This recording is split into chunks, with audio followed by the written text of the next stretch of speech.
great. It's not terrible. Less or worse than obvious? Or better or worse? Better than obvious. Really? I think so. Well, because not obvious. Rarely works. That's a good point. You might know the difference. My opinion, I guess. Yeah.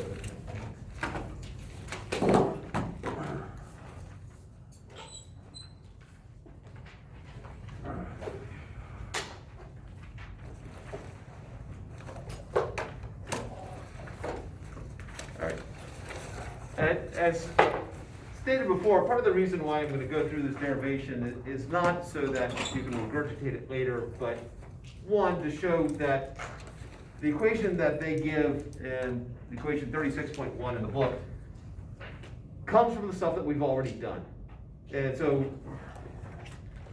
wanting to show that there is a flow in physics that is, it's not just these equations appeared out of nowhere. So we have some sort of source over here at point P. Imagine a light beam being sent from this spot. It hits the lens here, it refracts. It comes back out of the lens, it refracts, and that point of light ends up right here. So if I took a laser light and shined it, it would do this basic path right here, and this is where it ends. So the value of P, the object distance, is from point P to basically where that light hits the lens. And then the image is from where it leaves the lens to where it hits on the horizontal axis. These blue lines here, I've got a tangent line to where the incident hits, and then this dotted line right here is perpendicular to that. So when in the refraction chapter, you know, light hitting and then it bends, and you give angles relative to the normal right there. All I've done is the exact same thing, except the normal is, or the parallel and normal are at a jaunty tilt.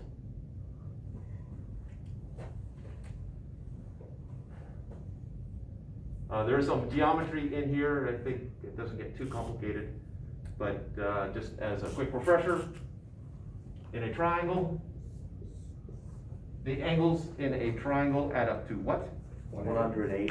Okay. If I were nitpicking, what was the proper response? 180 degrees. Thank you. So to add some of those is 180 degrees. Or 1 pi radian. Pardon? 1 pi radian. 1 pi radian. Oh, yeah. Or degrees is fine. And the angle, a straight angle is, 180 degrees. yeah. So if I extended this line right here, I know that the sum of these three things is 180. I know the sum of this and this is 180. And so this angle is equal to the sum of those two. Are people good with that? Yeah. Okay.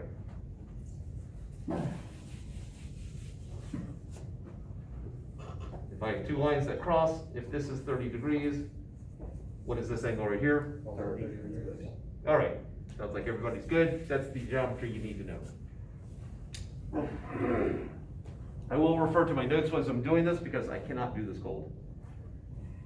All right, so let's take a look at this first incident right here at point A. I have some index of refraction here, which I'm going to assume is approximately 1. So I got a lens in air. So my index of refraction over here is roughly 1, and then my index of refraction inside here is not 1. So it'd be like 1.3, 1.5, whatever you happen to be using, most likely glass. Or I guess nowadays plastic if you're actually making lenses. So Snell's law is that 1 times the sine of the angle of incidence, which is theta 1, should be equal to n, the index of refraction inside, times the sine of theta 2. This is just the Snell's law taking place at this border right here. I'm going to make an assumption here that theta 1 is small. Now, the way I've drawn it, it's not small, just because I have a limited amount of space right here, but imagine this point P is far enough away so that it's coming in at much closer to the normal. If this is true, what technique can I now employ? Small angle approximation. So this equation right here, if theta 1 is small, theta 2 is even smaller. And so what we end up with is that theta 1 is equal to n theta 2. If the small angle approximation is legitimate, which we'll assume for right now. So I got my first equation right there. I'm going to call this equation 1.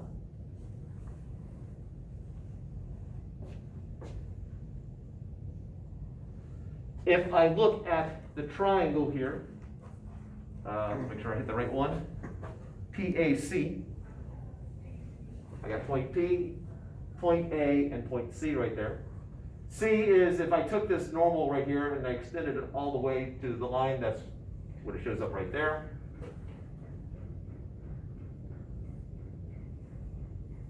This is point P, point A, point C. This angle right here is theta 1. This angle right here is, I defined as alpha 1. And this angle right here is beta 1. So based on the geometry that we just talked about, I know that theta 1 is equal to alpha 1 plus beta 1. That's equation 2. Questions to here?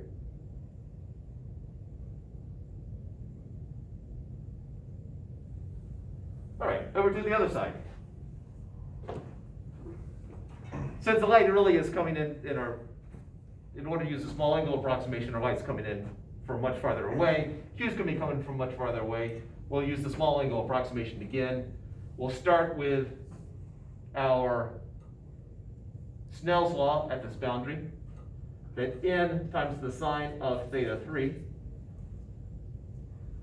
is going to be equal to 1 times the sine of theta 4. Just straight up Snell's law, assuming that the index of diffraction out here is something close to 1. And so if theta 4 is small, then n theta 3 equals theta 4. And that's what we'll call equation 3. And then we're going to do the triangle thing again. Looking at E, D, B. Oh, no, sorry, we're looking at a different one. A, C, B.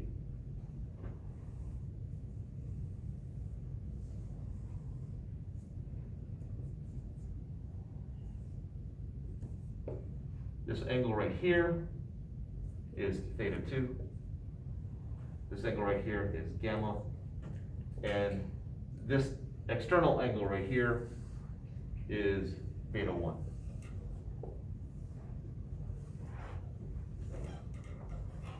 And so I know that by what we just did, this is a supplement to this angle, that's the supplement to those two angles, and so we have beta 1 is equal to theta 2 plus gamma.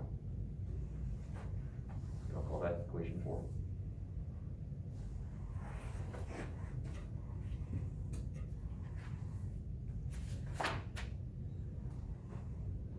Questions here? All right.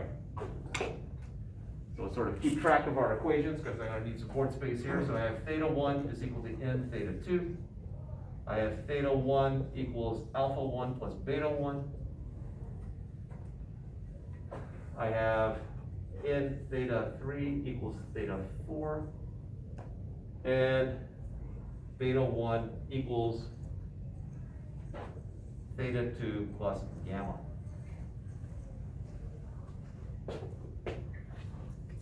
And again, double checking just to make sure I didn't get something in the wrong spot, but good so far. All right, 2 more equations before we start combining them. I'm going to get 2 more triangles here. I have E, D, looking at triangle E, D, Q. Yep.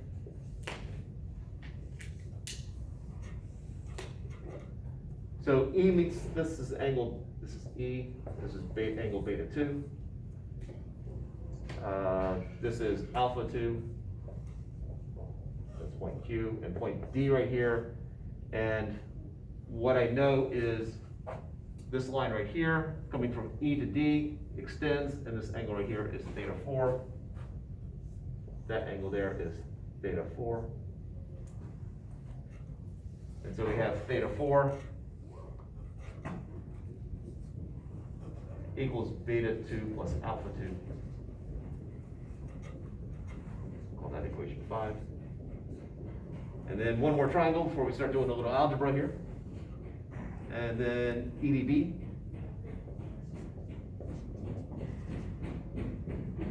So E is over there, to D, to B.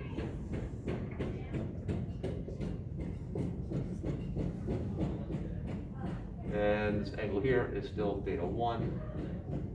This angle here is gamma. Wait, E?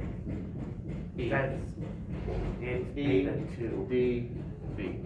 It says beta 2 over there. Oh, beta 2, thank you. And I said we're beta 2 there as well. Thank you. Welcome. And this green line right here is what connects it D to B.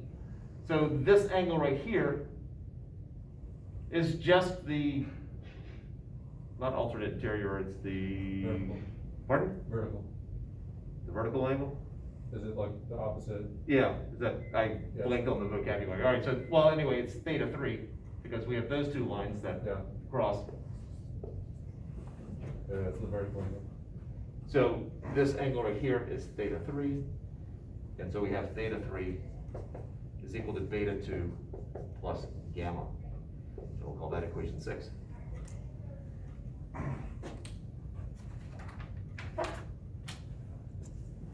All right, so my equations, my equation 1, and see if this works better. 2, 3, 4, 5, and 6. So 5 is theta 4 equals theta 2 plus alpha 2, and theta 3. Beta 2 plus gamma? All right, thank you. Okay.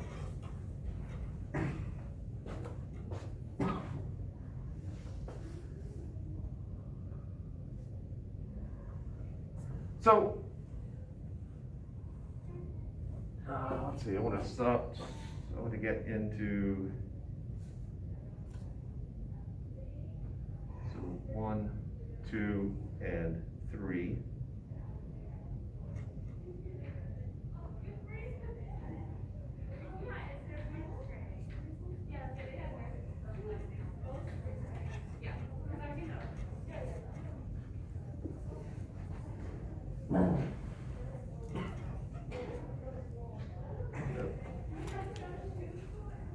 Just noticing a mistake there. All right.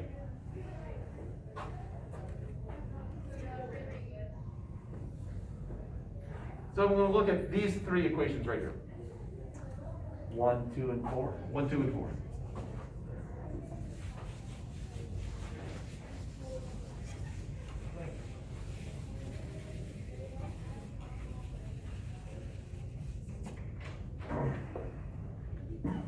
Hopefully with the marker dark enough to be seen. Yeah, I see, angle 1, theta 1 can be, written as alpha 1 plus theta 2 plus gamma. Yeah, so what I want to get rid of is, I'm going to keep the,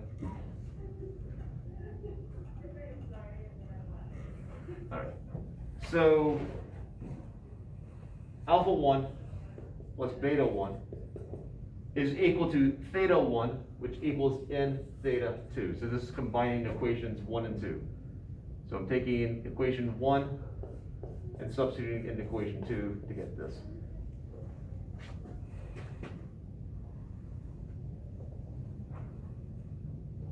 And theta 2 from equation 4 over there, I know that theta 2 equals beta 1 minus gamma. So I can plug that into here. Beta 1 minus gamma? Yeah. Oh, I see now. Subtracting gamma from both sides. Yeah, now I see. Thank you. So I have alpha 1 plus beta 1 is equal to n times beta 1 minus gamma. So alpha 1 plus beta 1 equals n beta 1 minus n gamma. I want to get the n gamma by itself. And so n gamma is equal to, bringing that to the left side and these over to the right side, n beta 1 minus alpha 1 minus beta 1. And the rest is obvious. We're going to call this equation 7. Equation 8, we're going to take the remaining 3 equations that we haven't dealt with yet. Take this and that.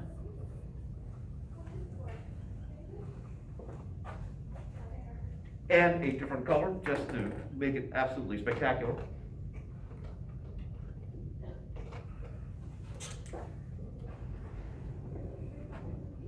So from equation 3 over there, I have n times theta 3. Well, from equation 6 over there, I have a value for theta 3, so this is beta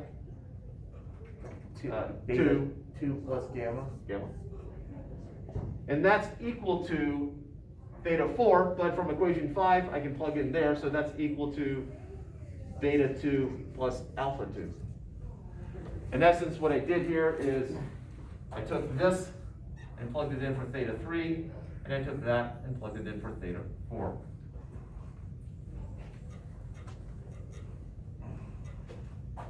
And so I have n beta 2 plus n gamma equals beta 2 plus alpha 2. Solving for n gamma, I get beta 2 plus alpha 2 minus n beta 2. Equation 8. And now I have 2 different versions of this n gamma, so I can get rid of my gamma, which is preferable. So n beta 1 minus alpha 1 minus beta 1 equals beta 2 plus alpha 2 minus n beta 2. And now let's combine some stuff. I have n beta 1 minus beta 1. Keeping the this over here. Bringing alpha 1 over to the other side. And then I'm going to take this and bring that over to the left side, so I've got plus n beta 2 minus beta 2. Notice we have similar patterns here. We can factor beta 1 out, so I have beta 1 times n minus 1 plus beta 2 times n minus 1 equals alpha 1 plus alpha 2. And now I can factor n minus 1 out. In essence, I now have beta 1 plus beta 2 times n minus 1 is equal to alpha 1 plus alpha 2. Oh yeah, it is that riveting. Questions to hear? It will end. Right.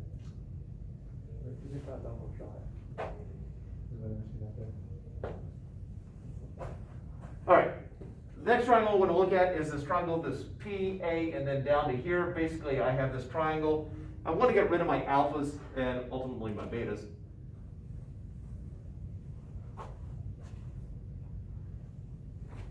So if I'm looking at the triangle here,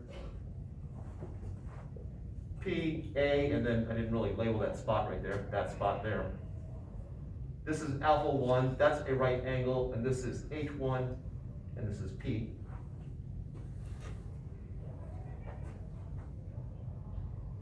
This is the length P, this is the point P.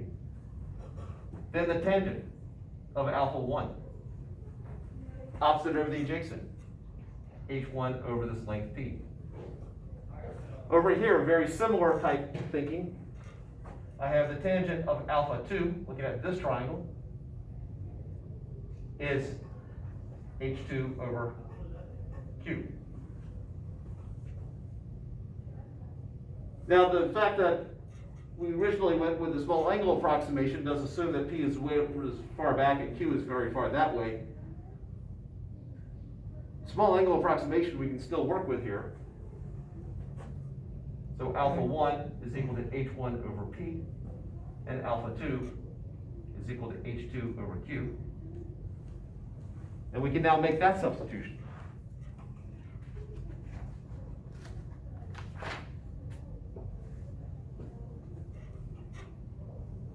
For alpha 1 and alpha 2. And now we have to also deal with the betas. So we're going to deal with this triangle which has beta in it. So I have this E, D, and then that spot right there. This is beta 2. This length, let's see, this distance right here from here to here. Remember that this is the normal to it. The distance from here to here is just the radius of curvature of the second lens. It is R2, which is written right here. So my hypotenuse is R2. My opposite side is just H2. And so the sine of beta 2 is H2 over R2. And again, small angle approximation, which is a really convenient tool, is H2 over R2. And then looking at the other triangle here, from here to C and there, so we can get beta 1.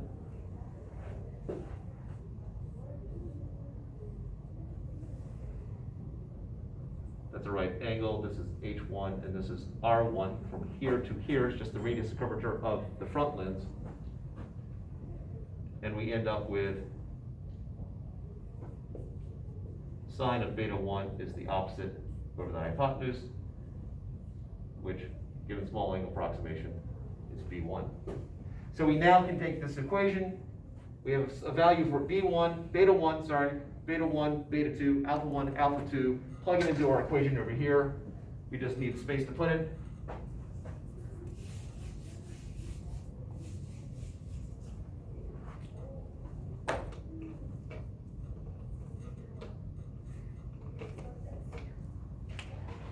And so my beta 1 is H1 over R1 plus my beta 2, which is right there, H2 over R2 times n minus 1 equals my alpha 1, which is H1 over the length P, plus alpha 2, which is H2 over Q.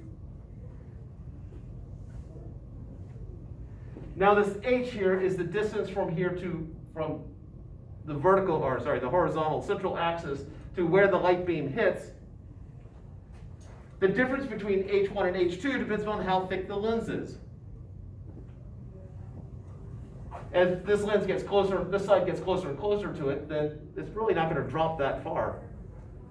So if we assume, yeah, it's another assumption, but if thin lens, then H1 equals H2, which equals H. It's just some height that's roughly equal to each other. I can now cancel it out. And now I'm left with 1 over the radius of curvature of the front one side of the lens, plus 1 over the radius of curvature of the other side, times n minus 1 equals 1 over P plus 1 over Q. You've seen that enough times. What does that equal? 1 over F. And so n minus 1, 1 over R1 plus 1 over R2 equals 1 over F. And now all of you are just a little bit better human beings. That's the lens maker's equation. That's where equation 36.1 from where it comes.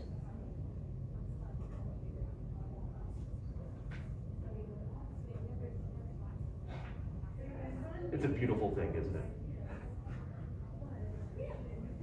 I think my brain's are melting out of my ears. Oh, we got another derivation coming up too, so. Uh-oh. All right, questions?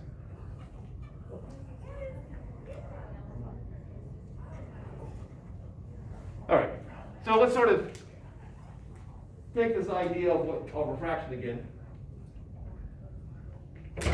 We're going to simplify it a little bit.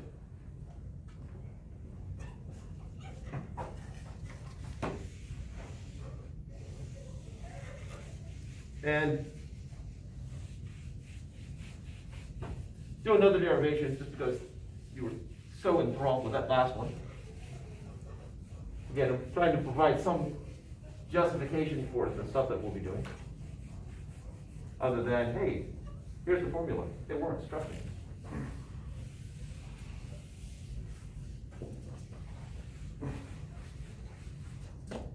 How many of you have burned stuff with a magnifying glass? I used to light cigarettes with. Oh. Matter of fact, that's one of the things that, there were several things that told me I would never smoke. One of it was 4th grade, there was straw, we burned it, and it was the mid-70s.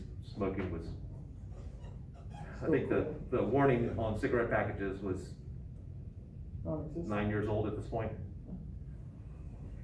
But anyway, at the end of the straw, pretended we were smoking and got a lung full of smoke. It was not a pleasant feeling.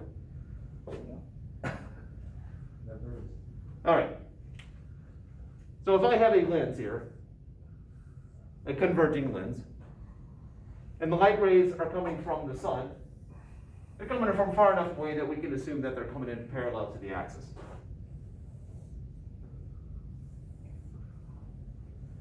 When it hits it, it's going to refract and it's going to bend in such a way that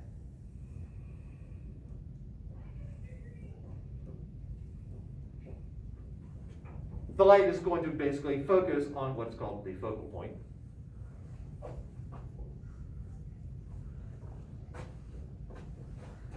And then the joke that everybody wants to hear. It reminds me of a story of a man who had a cattle ranch. And he was getting old and he decided to pull his sons together and said, "Sons, it's time for me to retire and for you to take over the cattle ranch." And they said, "Sure, Dad, we'll do you proud." So, first thing they did once they took over is they changed the name of the ranch to Focus. And they carried on about their business, doing what they needed to do. The dad was still confused about why his boys changed the name of the cattle ranch to Focus. And so one day, curiosity just got enough of, he had enough of the curiosity, so he called his boys together and he said, "Boys, why did you change the name to Focus?" And they said, "Come on, Dad.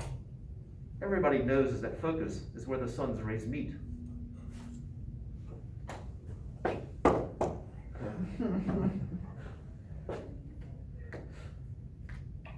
Yeah. The whole purpose of teaching this class is for that one joke. So as light rays come in, they hit the focal point right there. So we know that there's a focal point on both sides, because it's not like it's unidirectional lens. And I'm going to try to draw that a little bit better. There's the eraser.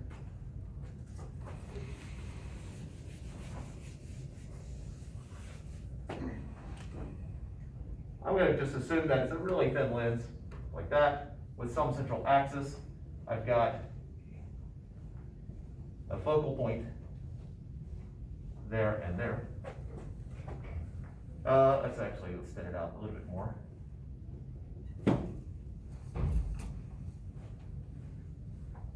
So this distance here is F, and this distance here is F.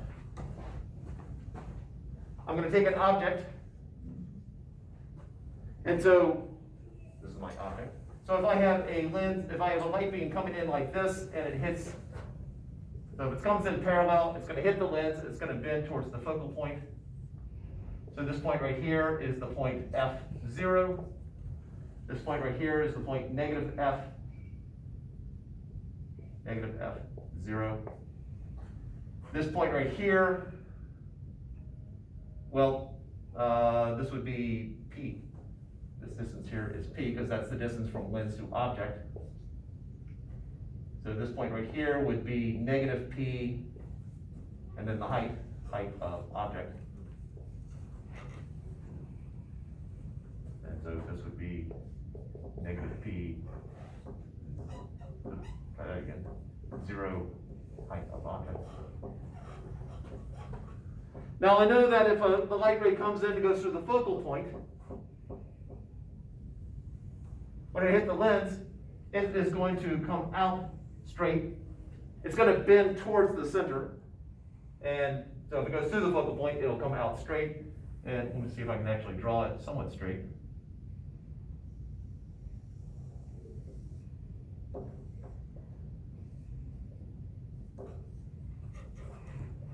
And so there is my image.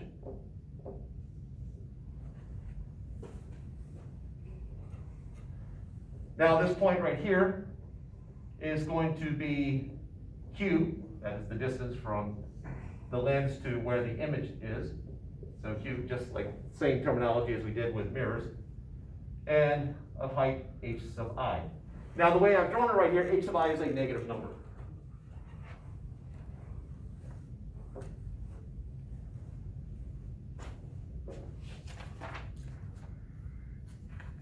Got that.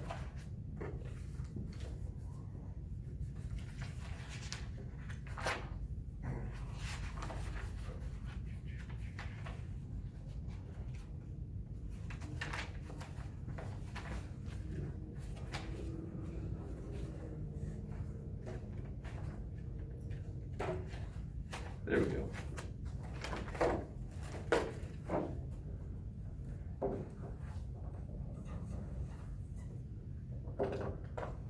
All right, so let's find the equation of a line. What's the general form of a line, the equation of a line? Y equals mx plus b.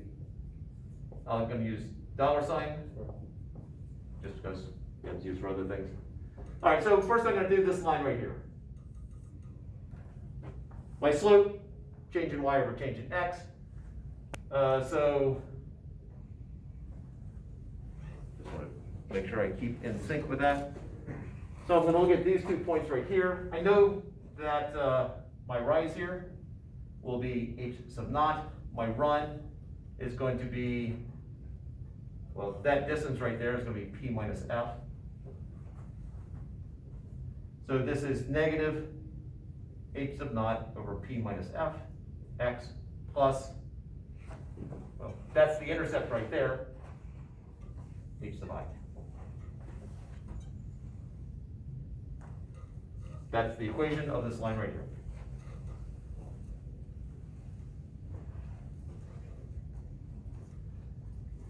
Now let's find the equation of this line right here. Going through the similar type process here, I know that my slope is, well,